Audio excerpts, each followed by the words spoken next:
Major Jessica Alupo yadenga ayogerako eri eggwanga rather eri UN General Assembly but also ekifaananyi kiri kyolabye producer nga singa asobola okikuddizaako Vice President nga ne President ow'eggwanga erya Democratic Republic of Congo Antonio Tshisekedi yoyo nga bw'omulaba awo all those happened bwe babadde bagenze mu ggwanga erya America mu UN General Assembly. Well, tegala tutandika ne Abel. Ebigambo by'omukyalo no biwulidde.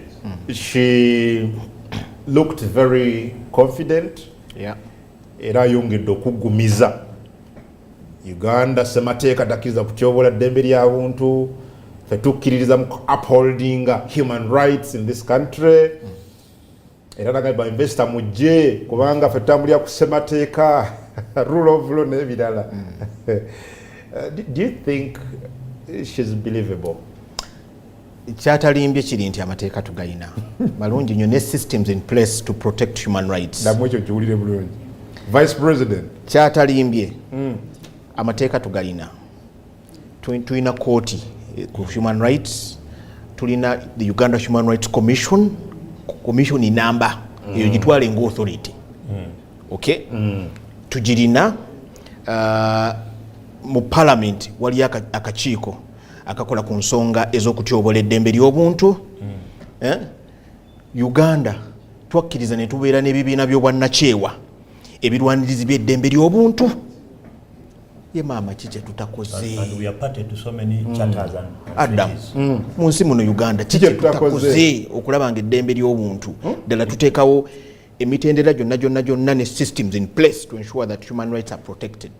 You sound to be mocking the system. I'm not.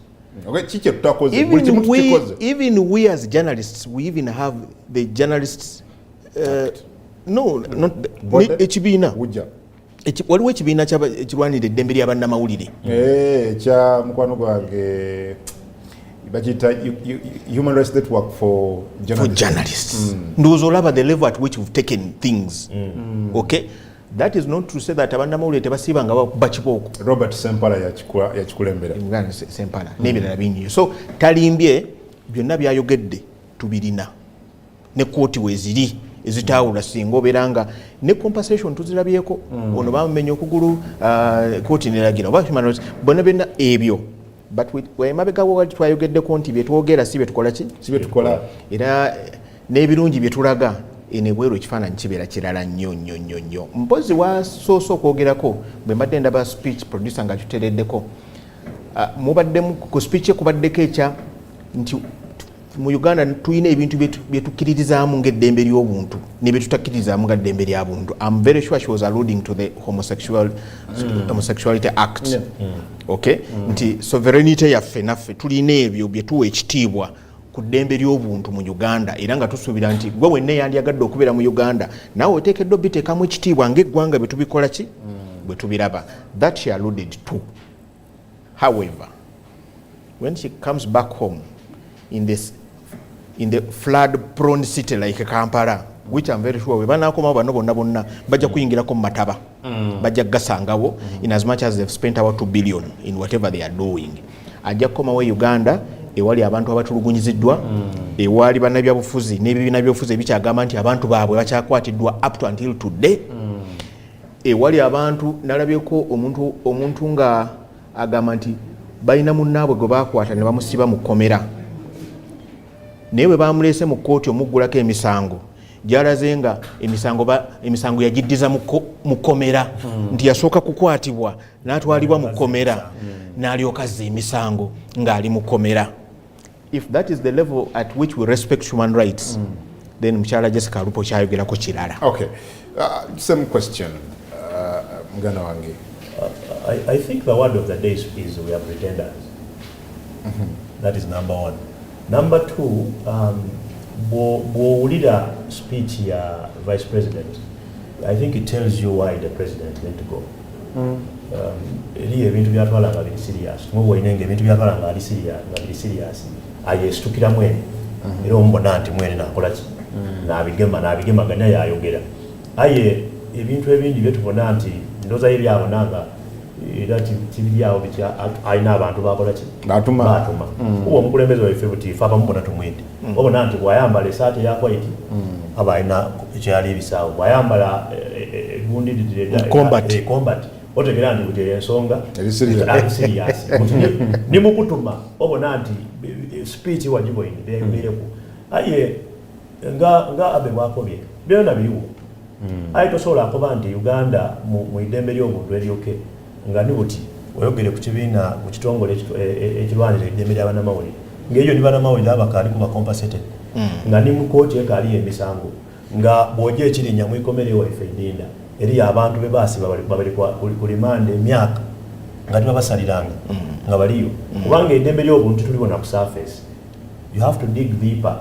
Ojja abandi balibonera just kubana byabufuzi nti aba position babakubye. It goes beyond just that. Yeah. Yes, that is bad enough, but it goes beyond just bana byabufuzi. Okay. So we still have these cases, so many of them. I agree with you. In fact, nze ndowooza Mukyala Lupo alina okuba honest enough.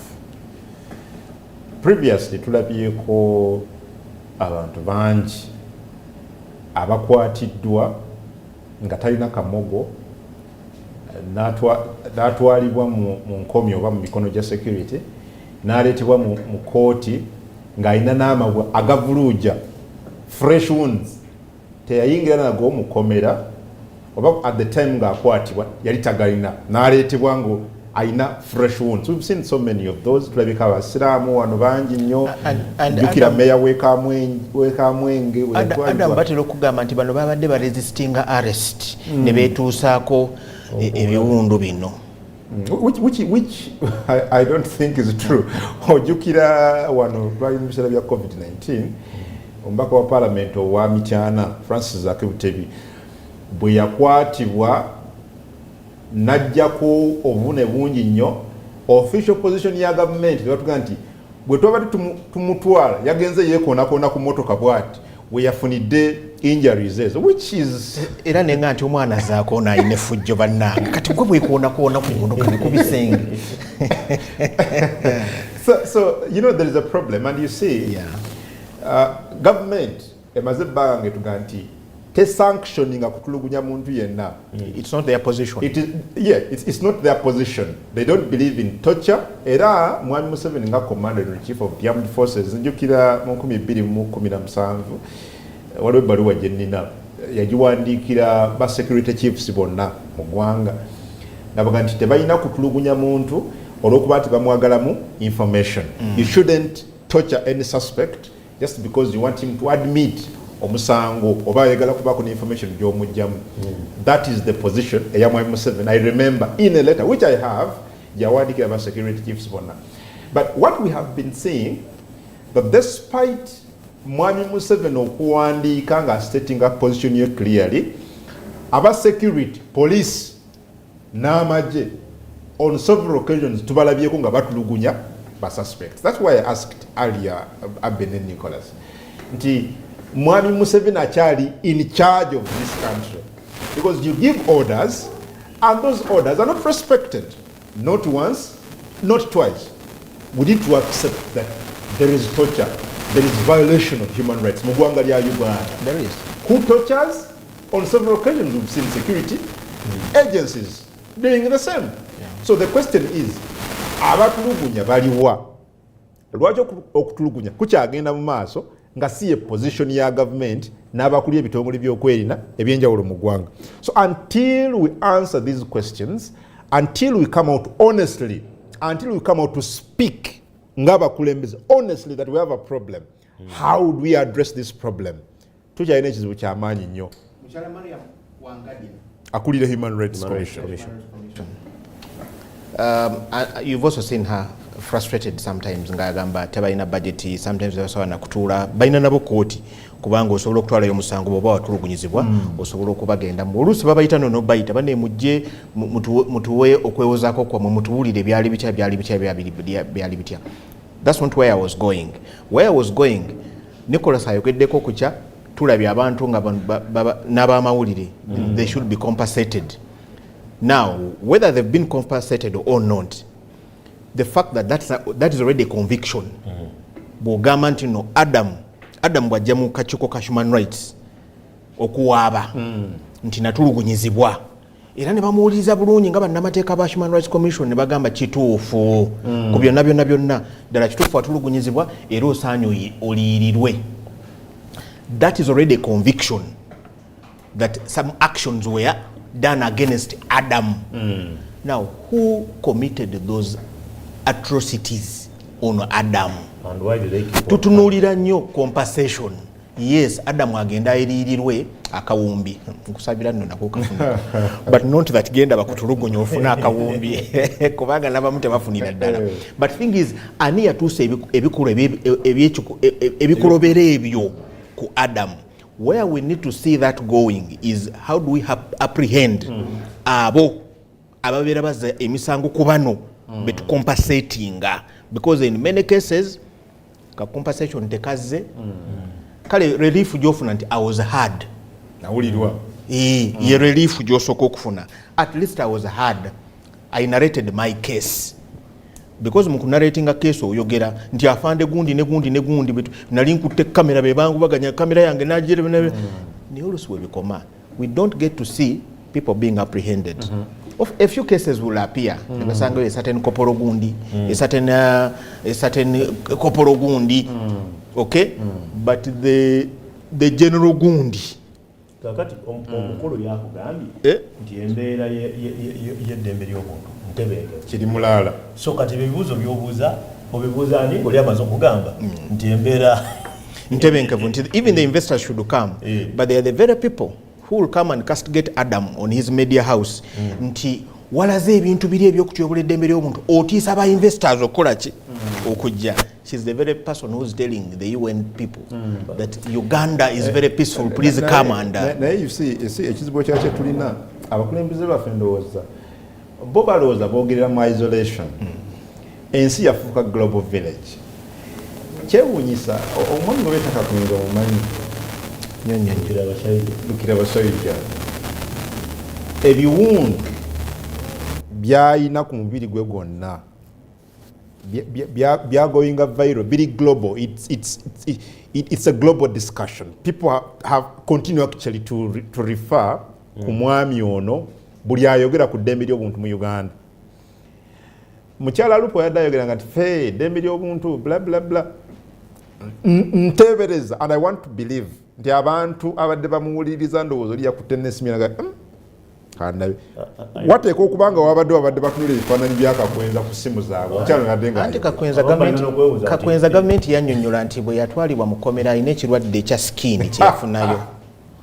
Alina ekirwadde ky'olususu neyeyagula okukwetakulatakula ekirwadde ekyo nawulirako batugamba ki Mayor coming yayina ebirwadde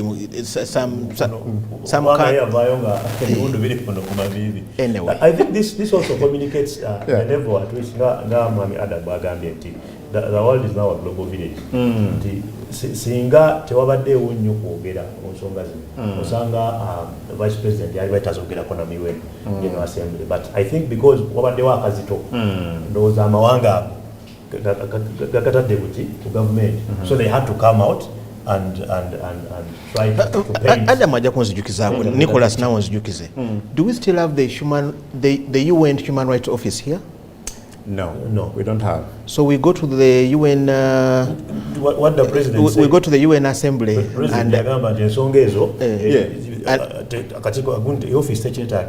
And we go to the UN General Assembly to explain how we respect human rights very much in the same UN. Yes. Nga Nicholas bwakugambye. Mwami Museveni bwe yali ayogera, in fact ndoza ensonga ne yajogerako in details bwe yali ku state visit South Africa. Munnamawulire omunamubuuza nti sebo tubuulire ku bya UN Human Rights Office mu ggwanga lyo. I think for the first time he spoke elaborately ku nsonga eyo. Naga nti already mu Uganda tuyina Human Rights Commission. Kati office tekyalina mugaso. Kati tewali nsonga lwaki ate tujja twetaaga UN Human Rights Office mu ggwanga lya Uganda. Oh yeah. Yeah, but again for me what is key, Nicholas ne Abe, kwe kubeera nti we have not exhibited any seriousness in upholding human rights as a country, especially violations that are committed by security agencies. Yes, there is something small we have done. Okugeza twalaba wano ojukira Mwai Museveni bwe yavaayo n'ensonga eziwerako about 10 or more than 10 okumalawo obumenyi bw'amateeka wali buyitidde nnyo mu Kampala mwe yasuggestinga n'okusaawo CCTV security cameras omwaleetera n'aba LDU okujja. Ojukira ba LDU ebiseera emabegako awo nga bakajja bwe bakubanga abantu amasasi n'ebirala UPDF nevangayo nnyo okukwata abantu abo era nebabonereza. The same applies mu police. Tulabye bayina bajita batya, there is a unit, standards unit, yes, mu police standards unit, yes, tuyina police professional standards unit, yes, tuyina ne court za police, tuyina ne court y'amagye, court martial ezivunanye abamu ku basajja baabwe abasiwusa empisa.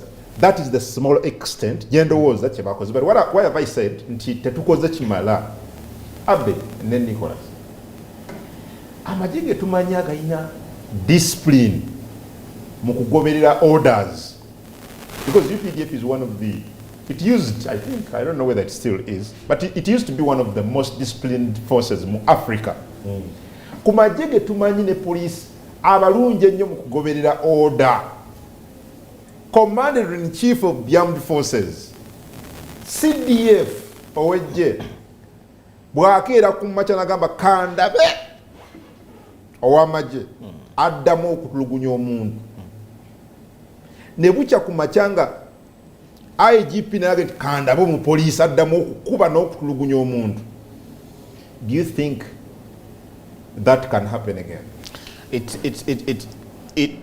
It shouldn't happen. Bwaba nga omukulu bamuwa ekitiibwa, bwaba nga omukulu era bamutya nti bwagamba kino. But also omukulu njagala bajjukizaako ku byali Arua 2018 ku Mwami Kyagulanyi, August 28. Many years after, President Museveni alina we yalabikirako ng'agamba nti Kyagulanyi was handled very, very well. He was beaten properly. Mwami Mwagire yayogera ku ya mentioning UPDF, Uganda Police, yayogera ku CDF, yayogera ni ku IGP. Aye ochidi bulungi nti eriyo olwise ebintu ebibaawo nga n'abakozi ebikolo bino ne studio babagwawo ngo police eri kumeka ngo babo tibasanga bebe. We've seen this now. N'amagye gakoba abo naye wano ku Kyamwami Kyagulanyi, the president seemed to have owned it. That when they gave me a report and they told me how they I was beaten properly. Very properly. Then tujukire ku kya omukubi w'ebikonde Mando. Awempe. The president still came out and explained and admitted that abasajja be abamagye, yes, ebakikoze, but they took someone out of action. Okay, bokkiriza nti abaana bange be bakikoze oba abavubuka bange be bakikoze. So did we see those being apprehended? Ndoza katukobe nti wonna madde nvudde eri kuchoga nti the president of the Republic of Uganda, the commander in chief, ate saabalwanyi mukulu Abe ni mukulu Adam. I think ndoza tukobe saawe kuba tumenya ebitongole bingi, human rights, Uganda Human Rights Commission, parliament ina akakiiko n'ebitongole byewa tukobe nti ebintu bibi tukobe nti either deva kusansa ne basana dabwerere, because up until now tulakuulira honorable Mwadanko nyingi ni Nicholas Opio, who also went through the wrath of mistreatment. Nicholas Opio. I'm sure he has just come back to settle into the country. So tukobe nti nkwali ujapo chehongera kusonga, because this story has been going on for a few days, maybe 2. They would have come out, they should have come out by now. But how they see things, because if nga wano bana mawule tusobola okwogera twayogera, but also being that nobody officially in that line, yes, that is their line of kuba Nicholas ne Adam kino ekyobutakwata bantu batyobola ddembe lya buntu ne nupu kyandibadde kigikwata. Waliwo omusajja yajja naawe obujulizi nti abanupu be bamukozeeko you remember the man who was paraded Eric Mwesigwa and I was like okay ku ddembe ly'obuntu lye tulina n'amateeka gonna Mwesigwa tukoma tutyo mu parading obuparadinzi n'agamba nti abanuupu ne babulwako gwe bavunanya ate ekyo kikulaga nti the narrative is the wrong one, the false one. Era kikuza bwe twatandikidde ku ba hypocrites, ba pretenders. We are after PR because you're asking a very genuine question. Eric Mwesigwa avudde atulaze enkwagulo, atulaze ebintu bya pass nagabanenzize abanuupu banjokeza owamagye ng'ayambadde nalaba omukyala Betty Nambozi bakireke Parliament wa Mukono municipality yayogera ku nsonga eraga naleyo omwegezi w'amagye ng'ayambadde akakofiira akalinga akamaliya mungu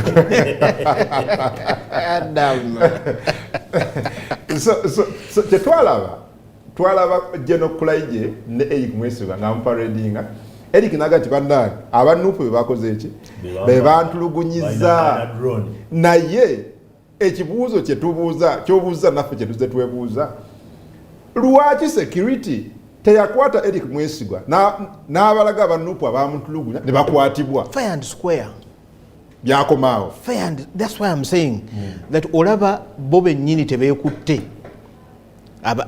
abavunaanyizibwa ku nsonga z'ebyokwerinda era ne batagenda nakamwoca kunoonya bane nuupu mutuwa abantu bano Mwesigwa bye yayogeddeko with all this that beats everybody's understanding but it is common knowledge that they will to protect human rights sorry to say it is what it is. It is in balance. Tewali kyetusobola kugamba ebirabika ne byetwogera birala ogambye nti tuli global world lwalina okubanga babadde ku simu zaabwe nga mukyala lupa ayogera bwe bati nabono naye mwami Jeje Odongo ndabe ng'akuba mu ngalo bwati n'akuba nnyo mu ngalo oyogedde ensonga semasonga oyindukira nti ninje n'otafira ebyuzaawo eriyo ka vidiyo akafuluma nga aliwo ati nze oluusi nsaasira omwogezi wa poliisi byayogera nnyo jeno kairo yatugaya nange ebiseera bimu omulaba ng'ayogera era kulimba atujje good morning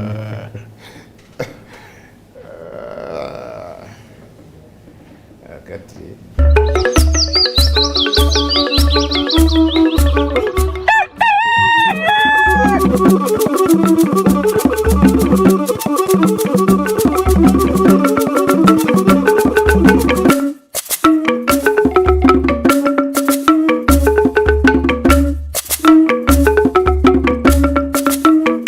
Eno ni Gangamka ku Baba TV.